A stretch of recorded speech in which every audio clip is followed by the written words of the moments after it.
அறிவியலும் மனித வாழ்க்கையும் பிரிக்க முடியாத அளவுக்கு தான் இருக்கு.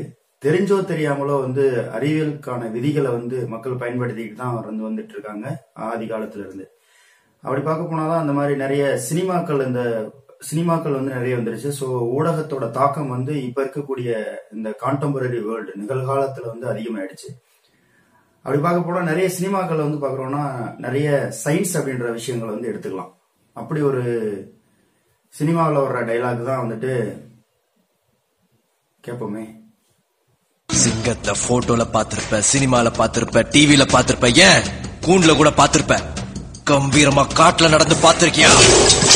வெறித்தனமா தனியா நின்று வேட்டையாடி பாத்திருக்கியா? ஓங்கி அடிச்சா 1.5 டன் வெயிட்ரா. பாக்குறியா? பாக்குறியா? சிங்கம் சிங்கம். ஒரு பானை இருக்கு. அந்த பானையை பாக்குறோம்னா ஒரு சின்ன கல் இருக்கு. அந்த சின்ன கல்லை வச்சு அந்த பானையை நம்ம உடைக்கிறோம் அப்படின்ற மாதிரி வச்சுக்கலாம். அல்லது பார்த்தோம்னா ஒரு அதே அளவு பானை ஆனா பெரிய கல். ஓகே, சோ இதை பாக்குறோம்னா இந்த பெரிய கல்லை வச்சுக்கிட்டு அந்த பானையை உடைக்கிறதுக்கு முயற்சி பண்ணுவோம். இந்த சின்ன கல்லை வச்சுக்கிட்டு அந்த பானையை உடைக்கிறதுக்கு முயற்சி பண்ணுவோம். இது ரெண்டுலயுமே பாக்குறோம்னா அந்த பெரிய கல்லா இருந்துச்சு அப்படின்னா அந்த பானையை உடைக்கிறது ஈஸி. லைட்டா கல்லை தூக்கி போட்டா போதும். மிக கம்மியான வேகத்துல நம்ம தூக்கி போட்டா போதும், அந்த பானை உடைஞ்சிடும். ஒருவேளை ஒரு சின்ன கல்லா இருக்கு அப்படின்னா அந்த சின்ன கல்ல ரொம்ப வேகமா அந்த பானை மேல நம்ம விட்டெறியணும். அப்பதான் அந்த பானை அப்படின்றது உடையும். சோ இந்த ஓங்கி அடிச்சா 1.5 டன் வெயிட் அப்படின்ற அந்த டைலாகுக்கும் அந்த ஒரு பஞ்ச் டைலாகுக்கும் இந்த பானை இருக்கு இல்லையா, அந்த பானையில ஒரு சின்ன கல்ல பார்த்தோம்னா வச்சு அடிச்சோம் அப்படின்னு அந்த பானை உடையுது இல்லையா. சோ இதுக்கும் ஒரு சம்பந்தம் இருக்கு. சோ அந்த சம்பந்தம் தான் வேற ஒண்ணும் கிடையாது, நியூட்டனோட செகண்ட் லா, நியூட்டனின் 2ஆம் விதி அப்படின்ற மாதிரி சொல்லுவாங்க. So force is directly proportional to mass into acceleration அப்படின்றதுதான் இந்த விதியோட தீம். சோ அப்போ விசை அப்படின்றது இருக்கு. அந்த விசை ஒரு பக்கம் F is directly proportional to M into M for அப்படின்னா மாஸ். மாஸ் அப்படின்னா என்னன்னா ஒரு பொருள் எதனால ஆக்கப்பட்டிருக்கு, அது அந்த பொருள் எவ்வளவு அதை வச்சிருக்கு அப்படின்றதுதான் மாஸ். அதாவது what makes the constituent of the particular object அப்படின்றதான் மாஸ் அப்படின்ற மாதிரி நம்ம எடுத்துக்கலாம். நிறை அப்படின்ற மாதிரி சொல்லுவோம், அல்லது பொருண்மை அப்படின்ற மாதிரி தமிழ்ல சொல்லுவாங்க. ஒரு பொருள் இருக்கு அப்படின்னா அதுக்கு உள்ள அந்த பொருள் எதனால் ஆக்கப்பட்டிருக்கு, அந்த பொருள் அதுல எவ்வளவு இருக்கு, 100 மாலிகுல்ஸ் இருக்கா, அதாவது மூலக்கூறுகள் இருக்கா, அல்லது 1000 மாலிகுல்ஸ் இருக்கா. ஃபார் எக்ஸாம்பிள் இப்போ இயற்கையில இருக்கிற ஹைட்ரஜன் எடுத்துக்கோமே. இப்போ ஹைட்ரஜன் அப்படின்ற மாதிரி எடுத்துக்கிட்டோம்னா இந்த யூனிவர்ஸ்லயே மிக அதிகமா இருக்கக்கூடிய அந்த எலிமெண்ட்ன்றது அந்த ஹைட்ரஜன் தான். இப்ப அந்த ஹைட்ரஜனை நம்ம ஒரு கோலி குண்டு அப்படின்ற மாதிரி நம்ம கன்சிடர் பண்ணிட்டோம் அப்படின்னா, அதாவது ஹைட்ரஜன் அணுவை நம்ம ஒரு சின்ன ஒரு கோலி குண்டு அப்படின்ற மாதிரி நம்ம கன்சிடர் பண்ணிட்டோம் அப்படின்னா, இது மாதிரி ஒரு 100 கோலி குண்டு நம்ம எடுத்துக்குவோம். ஸோ 100 அந்த ஸ்பெரிக்கல் ஷேப்ல இருக்கிற அந்த கோலி குண்டு எடுத்துட்டு ஒரு பெரிய பால் செய்வோம். அதாவது 100 ஹைட்ரஜன் அணுக்களால ஒரு பெரிய ஒரு பால் ஒண்ணு செய்யறோம் அப்படின்னா, இந்த பெரிய பால்ல இருக்கிற ஹைட்ரஜன் அப்படின்ற நம்பர் 100 இருக்கு இல்லையா, அந்த 100 அப்படின்றதுதான் மாஸ், வேற ஒண்ணும் இல்லை. அப்போ நாம பாக்குற பொருள்கள் பாக்குறோம்னா ஒரு சாதாரணமா காட்டன் கேண்டியா இருக்கட்டும், ஒரு பஞ்சு மிட்டாயா இருக்கட்டும், அல்லது ஒரு டியூப்லைட்டா இருக்கட்டும், அந்த டியூப்லைட்டோட கண்ணாடியா இருக்கட்டும், நான் கூட பேசிட்டு இருக்க அந்த கேமராவா இருக்கட்டும். சோ எல்லா பொருள்களும் பார்த்தோம்னா அணுக்களானது தானே.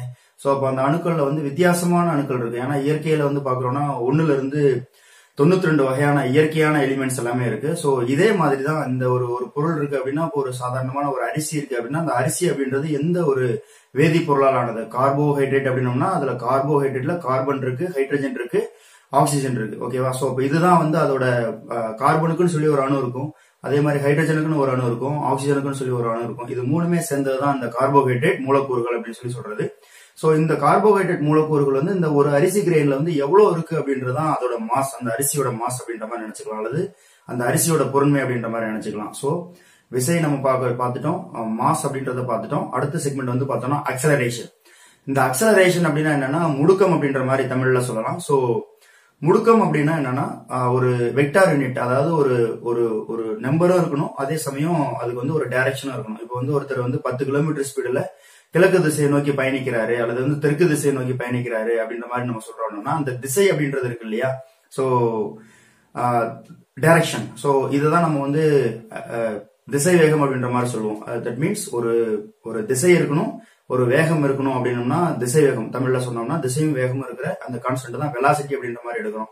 சோ ஸ்கூல் லைஃப்ல படிச்சிருப்போம் இல்லையா, அதாவது ஸ்கேலார் யூனிட், வெக்டார் யூனிட் அப்படின்ற மாதிரி படிச்சிருப்போம்.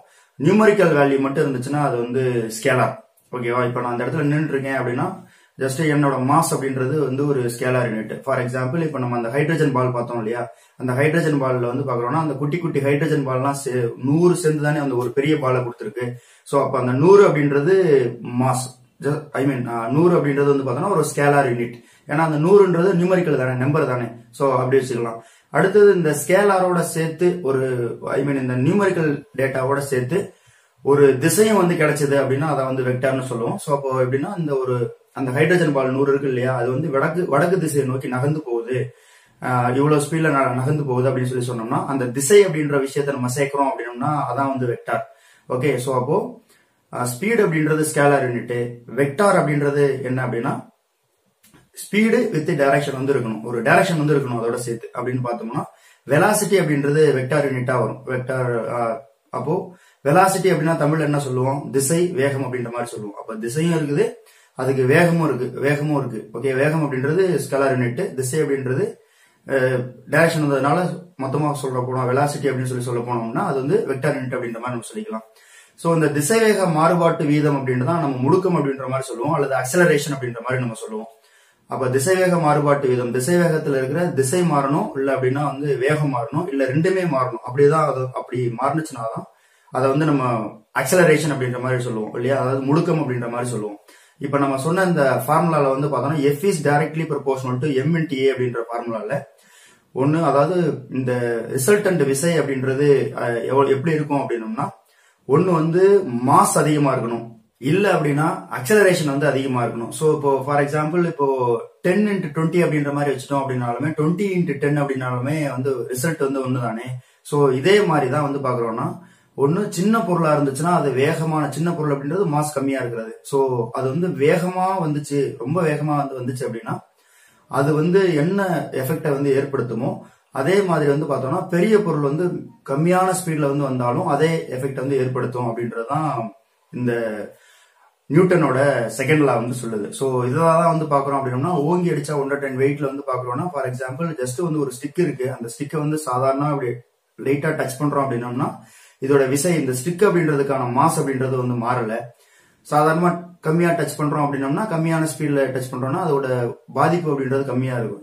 இதே ஸ்டிக் தான், இதே மாஸ் தான், பட் அக்சலரேஷன் வந்து நம்ம அதிகப்படுத்துறோம் அல்லது மாத்துறோம் அப்படின்னு வச்சுக்கிட்டோம் அப்படின்னோம்னா அக்சலரேஷன் ஆனது வெலாசிட்டி சேஞ்ச் தானே. சோ வேகமா வந்து ஸ்ட்ரைக் பண்றோம் அப்படின்னோம்னா அதோட பாதிப்புன்றது அதிகமா இருக்கு இல்லையா. சோ இதுதான் வந்து நியூட்டனோட செகண்ட் லா. இது வந்து டே டு டே லைஃப்ல நமக்கு தெரிஞ்சோ தெரியாமலோ இதை வந்து நிறைய விஷயங்களை வந்து பயன்படுத்துவோம். ஒரு பெரிய பானை இருக்கு அப்படின்னாலுமே அந்த பானையை வந்துட்டு ஒரு சின்ன கல் வந்து போதும், ஆனா அந்த சின்ன கல் வந்து ரொம்ப வேகமா வந்துச்சுன்னா தான் அந்த சின்ன கல்லுக்கு அக்சலரேஷன் அதிகமா இருக்கும். ஏன்னா அந்த குட்டி கல்லுக்கு மாஸ் கம்மி தானே. சோ இருந்தாலும் வந்து அப்படி இருந்துச்சுன்னா ஐ மீன் இந்த மாதிரி பானையை உடைக்க முடியுற தகுதி வந்து இருக்கு அப்படின்றதுதான். சோ இதனாலதான் வந்து என்னன்னா மூர்த்தி சிறிதானாலும் கீர்த்தி பெருசு அப்படின்ற மாதிரி சொல்லுவாங்க இல்லையா. சோ மூர்த்தினா உருவம்னு அர்த்தம். சோ இப்ப தட்சிணாமூர்த்தி அப்படின்னா தட்சிணா சவுத்துன்னு அர்த்தம், மூர்த்தினா உருவம்னு அர்த்தம். அப்ப தட்சிணாமூர்த்தினா சவுத்துக்கான, அதாவது தெற்கு பகுதியில வந்து சிவபெருமானோட உருவம் அப்படின்ற மாதிரி நம்ம வச்சுக்கலாம். சோ அது மாதிரிதான் வந்து மூர்த்தி சிறிதானாலும் கீர்த்தி பெருசு அப்படின்னா இந்த உருவம் வந்து சின்னதா இருந்தாலும் அது அதோட எஃபெக்ட் அப்படின்றது அதிகம் அப்படின்னு சொல்லணும். அந்த மாதிரி சொல்ல வரணும் அப்படின்னா அந்த சின்ன அந்த ஒரு கல் வந்து பார்த்தோம்னா ஒரு இயக்க ஆற்றலை வந்து பாத்தீங்கன்னா ரிசீவ் பண்ணும், இயக்க ஆற்றலை வந்து பெறணும் அப்படின்ற மாதிரி எடுத்துக்கலாம்.